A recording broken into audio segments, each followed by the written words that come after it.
Viewers का हमारे YouTube channel learn dip में स्वागत है। आज हम लोग वर्ल्ड ज्योग्राफी के नए अध्याय जिसमें विश्व के जलप्रपात यानी जलप्रपात से रिलेटेड वस्तुनिष्ठ प्रश्न तथा इससे रिलेटेड जो कॉन्सेप्ट होगा उन सभी पे चर्चा करेंगे। इससे पहले हम लोगों ने झील समझा था। देखिए, जलप्रपात का अर्थ ही होता है ऊंचाई से गिरने वाला जो प्राकृतिक झरना होता है वो जलप्रपात कहलाता है। नेचुरली तो झरना को झरना हम लोग कहते हैं, तो उसी के बारे में हम लोग अध्ययन करेंगे। ये जानकारी के लिए भी उपयोगी है और एग्जाम की दृष्टि से दोनों है। कुछ प्रश्नों का हम लोग देख लेते हैं जो अक्सर हम लोग को जानना चाहिए। पहला है, विश्व का सबसे ऊंचा जलप्रपात कौन सा है। अब देखिए, जलप्रपात अभी हम लोग समझे कि जलप्रपात मुख्यतः एक तरह से प्राकृतिक झरना है जो काफ़ी ऊंचाई से गिरता है। तो कह रहा है सबसे ऊंचा पूरे वर्ल्ड में कौन सा है। ऑप्शन में है बायोम जलप्रपात, स्टेनली जलप्रपात, एंजिल जलप्रपात, नियाग्रा जलप्रपात। सभी का बारीकी से हम लोग यहाँ पे अध्ययन करेंगे।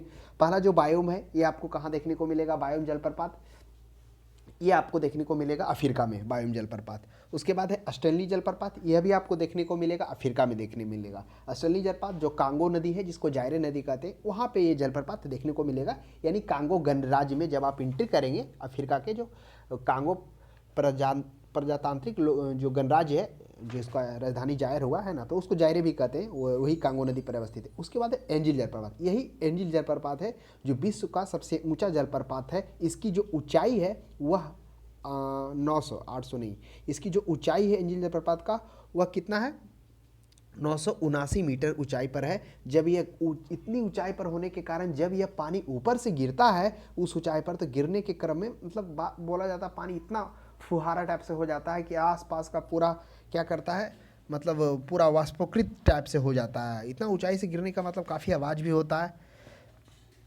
तो ध्यान में रखिएगा कि ये जो है सबसे ऊंचा जलप्रपात एंजिल जलप्रपात जो दक्षिण अमेरिका के वेनेजुएला है, जो वेनेजुएला शहर है, आपको पता होगा वेनेजुएला कहाँ है, जो दक्षिण अफ्रीका ये हो गया ना, दक्षिण अफ्रीका का सबसे उत्तरी भाग वेनेजुएला यहाँ पर मिलेगा। उसी के एक बोलीवियर शहर है उसी में से, और बोलीवियर शहर देखिएगा वहाँ पे गिरी जलप्रपात है, बस गिरी के जस्ट ऊपर एंजिल है। तो अगर आप मैप में देखेंगे तो जहाँ पे गुरी जलप्रपात रहेगा जस्ट ऊपर आप देखिएगा वेनेजुएला के बोलीविया शहर आपको मिल जाएगा, वहीं पे है एंजिल जलप्रपात जो विश्व का सबसे ऊंचा जलप्रपात है।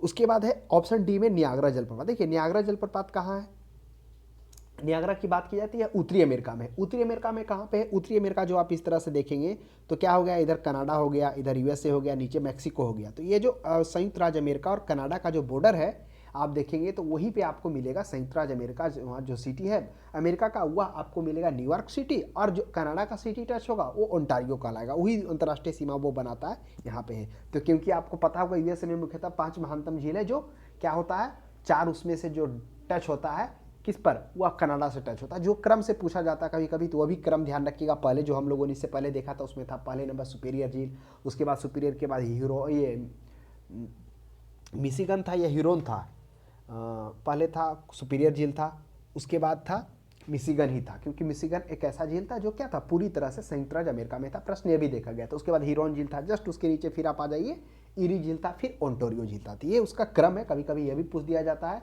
और 2-3 तरीके से कौन संयुक्त राज्य अमेरिका और कनाडा के बॉर्डर से टच करता है, पूर्णतः जो है वह क्या है, अब ये संयुक्त राज्य अमेरिका की सीमाओं में है, तो वह मिशिगन झील है जो संयुक्त रूप से क्या है वह अमेरिका के अंदर में है। तो इस तरह से इस प्रश्न का सही जवाब सबसे ऊंचा झील एंजिल झील जो दक्षिण अमेरिका में, जिसकी ऊंचाई 979 मीटर है, काफ़ी ऊंचा है। जब यह ऊंचाई से गिरता है तो गिरने के क्रम में क्या होता है, काफ़ी आवाज़ भी देखने को मिलता है, और इतनी ऊंचाई से गिरने के कारण क्या हो जाता है, धुंध के रूप में ये दिखाई देने लगता है। तेज हवा जो होता है उसको धुंध के रूप में बना देता है, यानी आप कह सकते हैं कि आसपास पहले वाष्प बन जाता है ये गिरने के क्रम में। इस तरह से सबसे ऊंचाई है।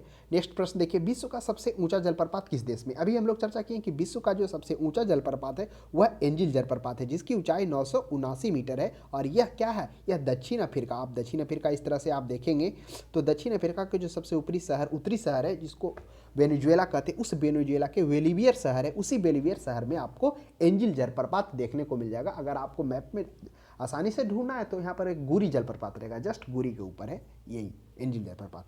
नेक्स्ट देख लेते हैं, हम लोग चर्चा करते हैं। नेक्स्ट है तीसरा में, एंजिल जलप्रपात किस नदी पर है। तो देखिए एंजिल की चर्चा इसलिए की क्योंकि एंजिल एक ऐसा जलप्रपात है जो पूरे विश्व का क्या है, सबसे ऊंचे जलप्रपातों के रूप में जाना जाता है, जिसकी ऊंचाई 979 मीटर है, जो दक्षिण अमेरिका के वेलिवियर कौन सा शहर, जो बोलीवर शहर है, उसी शहर में जो गोरी जलप्रपात है जस्ट वहाँ पर आपको ऊपर देखने को मिलेगा। तो वही करा किस नदी पर स्थित है। अब वहाँ पे कौन सा नदी है क्योंकि जलप्रपात तो ऐसे है नहीं, मुख्यतः जहाँ भी आप देखेंगे जो नदी गुजर रही है एकाएक क्या हो जाता है, ऊंचाई के बाद नीचे जो खड होता है उस तरह से जो ऊंचाई से नीचे गिरता है वो जलप्रपात कहलाता है। तो वह कौन सा नदी है? ऑप्शन में अमेजन नदी, ओरनिको नदी, कैरोनी नदी और पराना नदी। देखिए एक कैरोनी नदी, इसको कैरेप नदी कभी कभी भी लिखा मिलेगा, तो यही कैरेनी नदी है, कैरोनी नदी है, जो क्या है, एंजिल जलप्रपात इसी पर है, जो एकाएक उतना ऊंचाई से नीचे की ओर गिरता है और महाखटका वो क्या करता है, गिरने के कारण उस एक जलप्रपात के रूप में जाना जाता है। तो ध्यान में रखिएगा।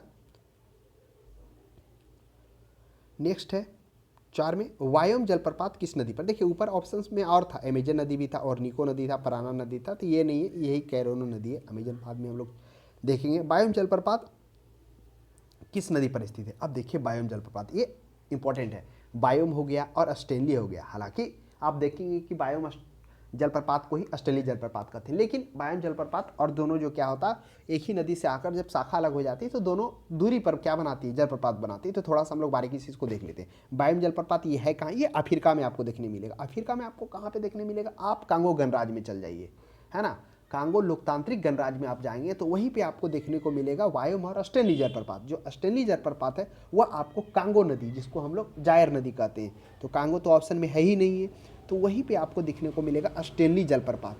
दोनों ज़्यादा नहीं है, वही नदी के शाखा से। और वायम जलप्रपात होगा जो जैरे नदी है, तो जैरे नदी में वायम जलप्रपात आपको देखने को मिल जाएगा। कहाँ? कांगो लोकतांत्रिक गणराज्य जो मध्य अफ्रीका में आपको देखने को मिल जाएगा। आप देखेंगे तो काफ़ी बड़ा स्पेस है, क्योंकि उसके बाद आप कांगो का जब पूर्वी भाग में जाएंगे तो आपको ये देखने को मिलेगा, कौन सा था, ये विक्टोरिया झील भी देखने को मिल जाएगा जस्ट उसके दक्षिण में। फिर उसके नीचे आएंगे कांगो के, यानी दक्षिणी सीमा के जाम्बिया और ये जिम्बाब्वे पर आएंगे तो वहाँ पर विक्टोरिया जलप्रपात मिलेगा। तो विक्टोरिया झील और विक्टोरिया जलप्रपात दोनों में अंतर है, क्योंकि विक्टोरिया जो झील है वह मुख्यतः जो सेंट लॉरेंस नदी के पास है, और लेकिन ये जलप्रपात सेंट लॉरेंस जो है उसके पास में है।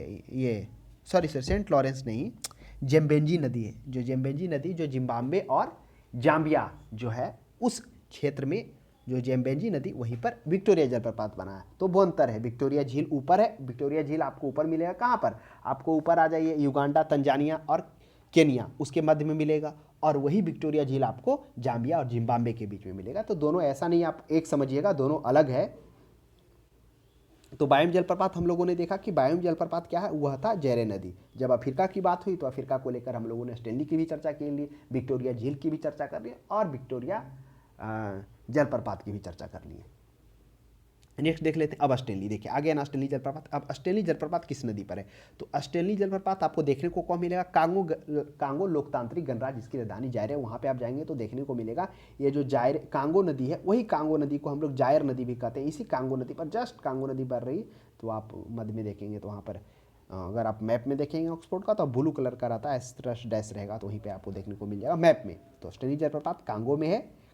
तो ये प्रश्न आपको कभी कभी मिलान करने में भी आएगा कि बायोम जलप्रपात का मिलान करिए, ऑस्ट्रेली जलप्रपात का मिलान करिए, तो दोनों अफ्रीका में ही है। और अन्य हम लोगों ने देखा जलप्रपात विक्टोरिया जलप्रपात, वह भी अफ्रीका में है, जो क्या है, ये जाम्बिया और जिम्बाब्वे के पास में है। तो जाम्बिया जस्ट ऊपर है और जिम्बाब्वे जस्ट उसके नीचे है, और वह टच करेगा हिंद महासागर से। अब नेक्स्ट आ जाते हैं नियाग्रा जलप्रपात। काफ़ी अच्छा प्रश्न है। अब नियाग्रा जलप्रपात कहाँ है? अब सोचिए, ऑप्शन में है कोलोराडो, मिसिसिपी, सेंट लॉरेंस और जेम्बेंजी नदी। तो जेम्बेंजी की भी तो अभी चर्चा हम लोग की, वो विक्टोरिया झील है। तो नियाग्रा जलप्रपात आपको देखने को मिल जाएगा कहाँ पे? वह आपको मिल जाएगा उत्तरी अमेरिका, ये संयुक्त राज्य अमेरिका में, यानी उत्तरी अमेरिका के महाद्वीप संयुक्त राज्य अमेरिका में आपको देखने को मिल जाएगा। तो संयुक्त राज्य अमेरिका में हम लोगों ने क्या देखा था? इस तरह से संयुक्त राज्य अमेरिका है, ऊपर कनाडा है, बीच में यूएसए है, नीचे मैक्सिको है। तो यही जो यूएसए है संयुक्त राज्य अमेरिका में, यहीं पे जो संयुक्त राज्य अमेरिका की 5 महानतम नदियाँ, पहला हम लोगों ने देखा था सुपीरियर झील, मिशिगन झील, ह्यूरोन झील, इरी झील और ओंटारियो झील। इस 5 झीलों में ही इरी और ओंटारियो झील के बीच में क्या है? नियाग्रा जलप्रपात है, जो सेंट लॉरेंस नदी है, इसी सेंट लॉरेंस नदी के पास में है। तो ध्यान में रखिएगा, प्रश्न आपको 2-3 तरीके से पूछ सकता है। नियाग्रा जलप्रपात कहाँ है, किन दो झीलों के बीच में, इसकी सीमा कहाँ से टच होती है? स्वाभाविक सी बात है, जब ये यहाँ पर बॉर्डर पर है तो इसकी सीमा संयुक्त राज्य अमेरिका हो गया और कनाडा का ये हो गया। तो संयुक्त राज्य अमेरिका के न्यूयॉर्क सिटी आ जाता है, कनाडा के ओंटारियो सिटी आ जाता है। तो ये भी हो सकता है पूछने में बन जाए। तो नियाग्रा जलप्रपात आपको कहाँ मिल जाएगा? सेंट लॉरेंस जो नदी है वहाँ पे मिल जाएगा। जबकि मिसिसिपी झील है, नेक्स्ट देख लेते हैं साथ में, विक्टोरिया जलप्रपात किस नदी से संबंधित है। अब देखिए विक्टोरिया जलप्रपात, अभी हम लोग चर्चा किए कि क्या ये अफ्रीका जो हुआ, ये अफ्रीका जो है हम लोग का, इस अफ्रीका के जो नीचे जाम्बिया और जिम्बाब्वे है, उसी के बगल में जो कौन सा नदी है, जेम्बेंजी नदी, उसी जेम्बेंजी नदी के पास में विक्टोरिया जलप्रपात बनता है। और जबकि विक्टोरिया झील भी है, तो विक्टोरिया झील वो अलग है, वो आपको इससे ऊपर देखने को मिल जाएगा, यहाँ युगांडा, नीचे तंजानिया और केनिया, यहाँ पे आपको विक्टोरिया झील देखने को मिल जाएगा। तो इस तरह से देखिए झील और ये जलप्रपात में अंतर है। झील जो होता है पृथ्वी के धरातल पर स्थित एक जलीय भाग होता है ना, उसमें कोई नदी का उसमें लेन देन नहीं होता। जब भूतल पर एक विस्तृत गड्ढा का रूप धारण कर लेता है जिसमें जल भाग भरा रहता है, वो झील कहलाता है। और झरना हो गया, वो नदी के रहेगा, क्योंकि झरना वहाँ से पानी गिरता रहेगा, और वो नदी जहाँ जहाँ से गुजरेगा वहाँ संभावना बनती है इसकी बनने की। तो विक्टोरिया जलप्रपात हम लोगों ने देख लिया किस तरह से, कहाँ है, यह अफ्रीका महाद्वीप में है, जेम्बेंजी नदी पर है। जेम्बेंजी नदी है कहाँ पर, जहाँ पे विक्टोरिया जलप्रपात बन रहा है वह जाम्बिया और जिम्बाब्वे के पास में है। तो आपको जहाँ भी मिल जाएगा मैप पे जिम्बाब्वे, और जस्ट उसके तो ऊपर है, जैसे जिम्बाब्वे हुआ ना, जस्ट ऊपर जाम्बिया, यही बगल में ही पे जलप्रपात है ये विक्टोरिया। चलिए नेक्स्ट हम लोग देखते हैं, नियाग्रा जलप्रपात किन दो झीलों के मध्य स्थित है। देखिए विक्टोरिया जलप्रपात है, ये काफ़ी मतलब आश्चर्यजनक जलप्रपात है, और काफ़ी मतलब एक तरह से मतलब लोगों को आकर्षित करता है। ये जलप्रपात विश्व के जो 7 प्राकृतिक आश्चर्य है उसमें से इसको एक माना जाता है। इससे जो वहाँ लोकल स्थानीय भाषा है ना, किसको, ये विक्टोरिया जलप्रपात के बारे में हम बता रहे हैं, उसको मोसी ओआ तुल्ली करके स्थानीय नाम से जाना जाता है। काफ़ी आवाज़ भी होता है, मतलब बोला जाता है कि जब इसके पास में जाएंगे तो गरजते पानी का सबसे चौड़ा जलप्रपात के रूप में जाना जाता है, क्योंकि इसकी जब जो गिरता है इसका चौड़ाई काफ़ी है ज़्यादा, मतलब 1700 मीटर की इसकी चौड़ाई रूप धारण कर लेता है गिरने के टाइम में। आपको बोला जाता है जब ये गिरता है तो उससे बनने वाला जो कुहाता है वह 20 किलोमीटर तक कदम दूर दूर तक धुआं इस टाइप से मतलब बना लेता है स्थिति, जो इसकी गर्जन भी है बहुत दूर से सुनाई देती है। तो ये काफ़ी इसलिए प्रसिद्ध है। नेक्स्ट 8 में देखिए नियाग्रा जलप्रपात, इसकी चर्चा हम लोग किए कि नियाग्रा जलप्रपात कहाँ है, यह यूएसए में है, जो कनाडा के बॉर्डर से भी टच होती है, अंतर्राष्ट्रीय सीमा को बनाती है। तो यह जो है वह जो संयुक्त राज्य अमेरिका के 5 महानतम नदियाँ हैं, वो नदियों में से वो झीलों हैं, जो कौन कौन झील था, सुपीरियर झील, मिशिगन झील, उसके बाद ह्यूरॉन झील, ईरी झील और ओंटारियो झील। यही ईरी और ओंटारियो झील के बीच में यह नियाग्रा जलप्रपात है, जो ऑप्शन नंबर सी में है, आपको ईरी और ओंटारियो झील मिलेगा। इसकी विस्तृत चर्चा हम लोग झील में भी किए थे कि किस तरह से जो संयुक्त राज्य अमेरिका में पूरी तरह से है, जो उसकी बॉर्डर टच करती है 5 झीलों में से किसका, वह मिशिगन का करता है, बाकी का सीमा आपको कनाडा के बॉर्डर से टच देखने को मिलता है। तो प्रश्न ये सभी देखने को भी मिल जाता है। और सुपीरियर झील के बारे में भी हम लोग देखा था कि जो सुपीरियर झील था वह क्या था, वह विश्व का सबसे बड़ा झील के रूप में भी जाना जा रहा था। कौन, ये सुपीरियर झील, तो इसलिए वो काफ़ी इंपॉर्टेंट भी है अपने आप में। चलिए नेक्स्ट 9 में आ जाए। 9 में देखते हैं नियाग्रा प्रपात क्या है। अब नियाग्रा प्रपात की तो चर्चा हो चुकी है। नियाग्रा प्रपात यस क्या है, यूएसए में है, उत्तरी अमेरिका के यूनाइटेड स्टेट ऑफ अमेरिका में अवस्थित है, जो कनाडा और यूएसए के बॉर्डर पे है, जो कनाडा के न्यूयॉर्क से, कनाडा के ओंटारियो सिटी और न्यूयॉर्क का कौन सा सिटी, न्यूयॉर्क सिटी के बीच में ये अंतर्राष्ट्रीय सीमा बनाती है, जो कौन सा, एरी और ह्यूरोन नदी के ह्यूरोन झील के बीच में। 5 झील कौन कौन था, पहला सुपीरियर था, और दूसरा हम लोग देखे थे मिशिगन झील, जो पूरी तरह से क्या था, संयुक्त राज्य अमेरिका के बॉर्डर से टच हो रहा था। उसके बाद फिर हम लोग देखे थे ह्यूरोन झील, जस्ट इसके ऊपर ही है, ये एरी झील हो गया, और ये ओंटारियो, ये ह्यूरोन की ओंटारियो झील हो गया। नेक्स्ट नियाग्रा जलप्रपात किसकी सीमा पर स्थित है, यूएसए कनाडा की सीमा पर अवस्थित है, ऑप्शन नंबर बी हो जाएगा। अब सुमेलित करना है, इधर जलप्रपात है उधर संबंधित नदी है, तो आइए हम लोग इसे मिलान करते हैं। एंजिल जलप्रपात, इसकी चर्चा हम लोग कर चुके हैं कि जो वेनेजुएला में अवस्थित है। अब वेनेजुएला है कहाँ, वेनेजुएला के बोलीविया एक शहर है जो दक्षिणी अमेरिका में अवस्थित है। तो देख लीजिए क्या है, और जो वहाँ पर नदी है वह एंजिल जलप्रपात का कौन सा नदी है, तो वह कोरोनी नदी है, जिसको कैरेप नदी भी कहते हैं, कहीं कहीं कोरेप नदी भी देखने को। तो कोरोनी बायोम जलप्रपात की चर्चा हम लोग कर चुके थे। ये कहाँ था, यह अफ्रीका में था। जस्ट जो कौन सा नदी था, कांगो नदी था, उसी के शाखा से निकलने के उसी क्षेत्र में आप देखेंगे तो कांगो लोकतांत्रिक गणराज्य जो है वहाँ पे आपको मिल जाएगा बायोम जलप्रपात, जो कि जैरे नदी के पास है। स्टैनी नदी की चर्चा हम लोग कर चुके थे। स्टैनी नदी कांगो नदी है, जिसे जायर नदी भी कहते हैं, इसी नदी के पास में आपको ये स्टैनी जलप्रपात मिल जाएगा। विक्टोरिया जलप्रपात की चर्चा हम लोग कर चुके हैं। विक्टोरिया जलप्रपात जो कहाँ है, यह अफ्रीका में है, जो जेम्बेंजी नदी के पास में है। जो शहर है वह जाम्बिया हो गया, ऊपर नीचे जिम्बाब्वे हो गया, इसी के बीच में आपको विक्टोरिया जलप्रपात देखने को मिल जाएगा, जो विश्व के 7 आश्चर्यजनक रूप में से एक आता है। तो एंजिल जलप्रपात विश्व का सबसे ऊंचा जलप्रपात था जिसकी ऊंचाई 779 मीटर भी था। तो ध्यान में रखिएगा इन प्रश्नों को, काफ़ी इंपॉर्टेंट है। तो इस तरह से हम लोगों ने विश्व के जो महत्वपूर्ण जलप्रपात था उससे रिलेटेड हम लोगों ने प्रश्नों का हल देख लिया। तो आज के लिए इतना ही, अब हम लोग अगले क्लास में मिलते हैं।